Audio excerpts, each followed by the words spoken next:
Alright, so today what we're going to do is the last little bit of our solving quadratics. Today we're going to deal with square roots. So as you can see in these examples, we don't have, typically we're used to seeing ax squared plus bx plus c is equal to 0. Well, in this case, we don't have this middle guy. He doesn't exist. So we're going to we know these are still quadratics because, again, it's got that x squared is the biggest thing. So what we're going to do is we're going to go ahead and solve by taking square roots of stuff. So if you have your square root chart, pause and go get it. You also may want a calculator. So if you don't have that, please pause. So right here we have our steps. I think it's going to be easier to go through it first, and then you can read them later and see how they follow along. So to solve an equation that has no b term or no middle term, the first steps first is to get x squared on one side and the numbers on the other. So if you look at this first problem, I have a 7x squared plus 1. So what I'm going to do is I'm going to undo that plus 1. So to undo plus 1, I'm going to subtract. So I have 7x squared is equal to 28.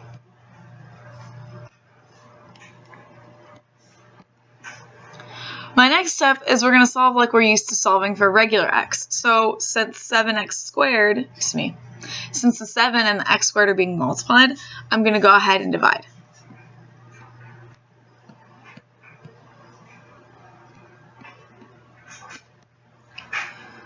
(28) divided by 7 gives me 4. And then we have talked about earlier in this year, I'm just going to write this off to the side, that we know to undo addition, we use subtraction, and then vice versa. To undo subtraction, we use addition. Well, to undo something squared, which is what this is, we square root something.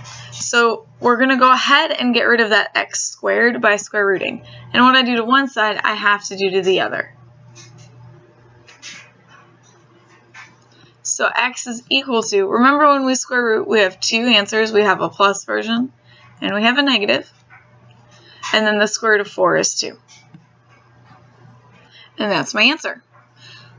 PD, I think you're going to like these the best, to be truly honest. Okay, so let's go ahead and start the second one. So first steps first is get all of the numbers onto one side by themselves. So I'm going to go ahead and subtract the 10. So I have 2x squared is equal to 200.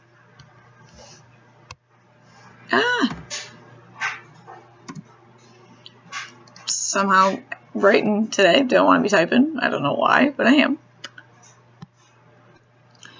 Next step is get x squared all by itself, so it's being multiplied by 2. So I'm going to divide by 2. And 200 divided by 2 gives me 100.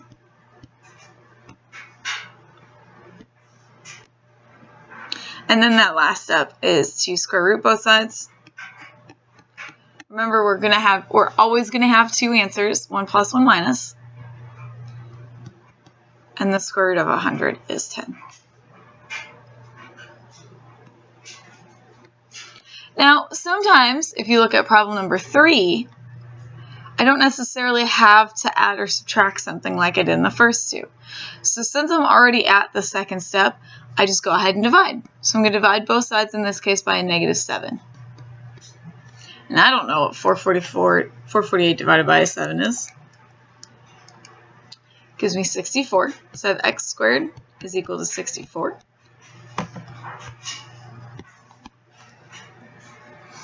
Go ahead and square root both sides. X is equal to plus or minus 8. So not too bad. Let's go ahead and do some more examples. I'm probably going to give you the last 3 to do on your own, so be aware. We're going to do 6 more, and then you're going to have 3 by yourself. So first steps first is undo any plus or minuses that I see. So I have plus 13, so I'm going to subtract 13.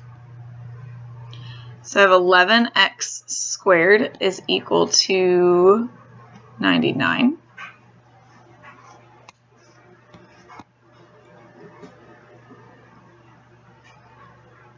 Then I'm going to go divide by 11.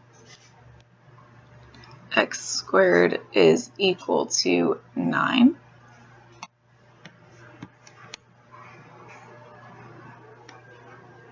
Square root both sides. X is equal to plus or minus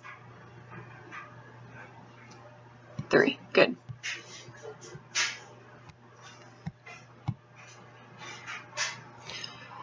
All right, how do I start number 5? What do I do first? I have no idea. Good, add that 50 over.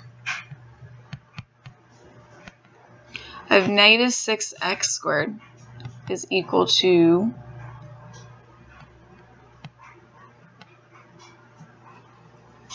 negative 150. And then what? Good, divide by negative 6.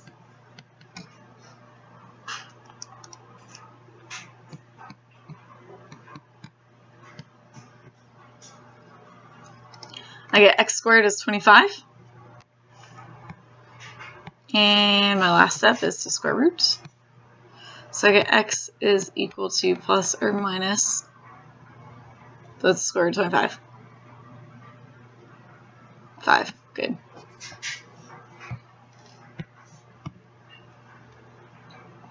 All right, number 6, we have to add that 10 over.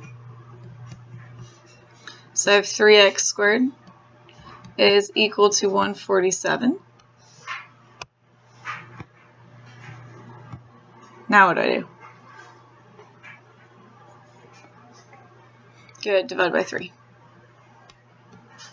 And 147 divided by 3 is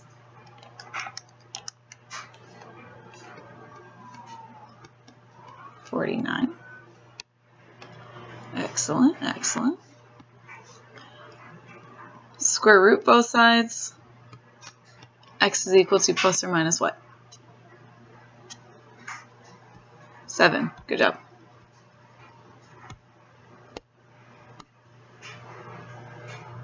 All right, 3 more. Remember, we're going to do these 3 together, and then you have those 3 on your own to try.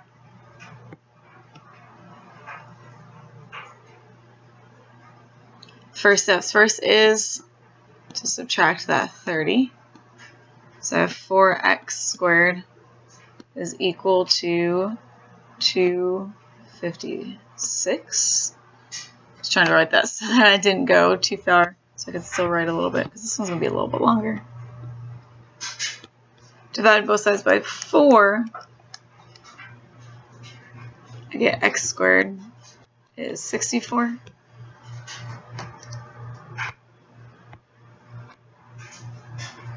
Square root both sides. Okay, x is equal to plus or minus what? 8. Good job.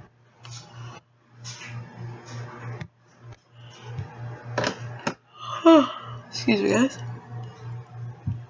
All right, how do I do this one?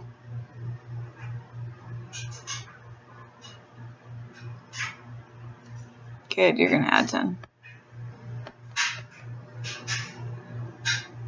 5x squared is equal to 45.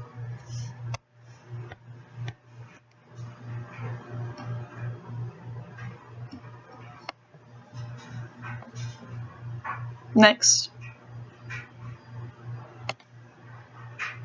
divide by 5. X squared is equal to 9. And my last step, square root. So x is equal to plus or minus what? 3. Good.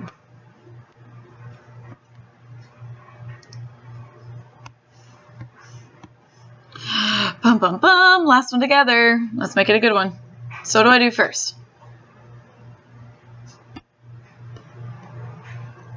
Good. Oh, I'm so sorry. So I have 2x squared equals what?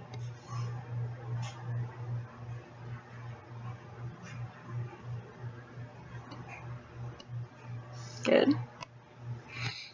Now what do I do?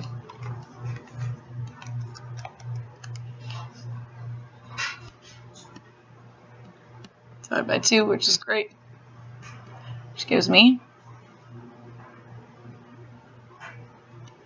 169. Now remember, with this one, when I go to do my square rooting, if you don't remember this or you don't have it on one of your charts, you can do it in your calculator. And x is equal to plus or minus 13. So I gotta pull up my video really quick. So if you can't remember how to do your square root, so we want the square root of 169. You're gonna hit your second button, the x squared button. See how that's got that little square root in blue? See how you got the square root now? So then you're gonna do 169. Trying to make it enter. 13.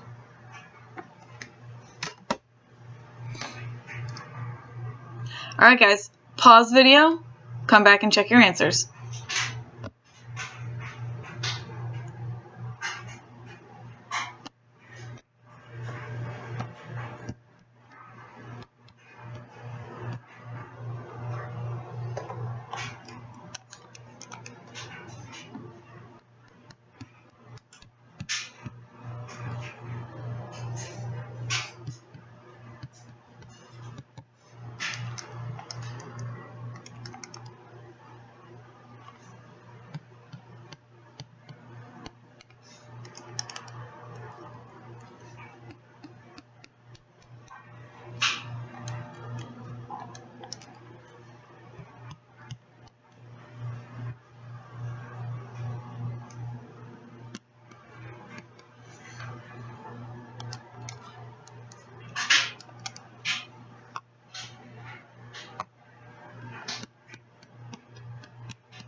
Alright guys, I hope you did good getting those last ones. Now remember, like I said, this was the last of the solving quadratics.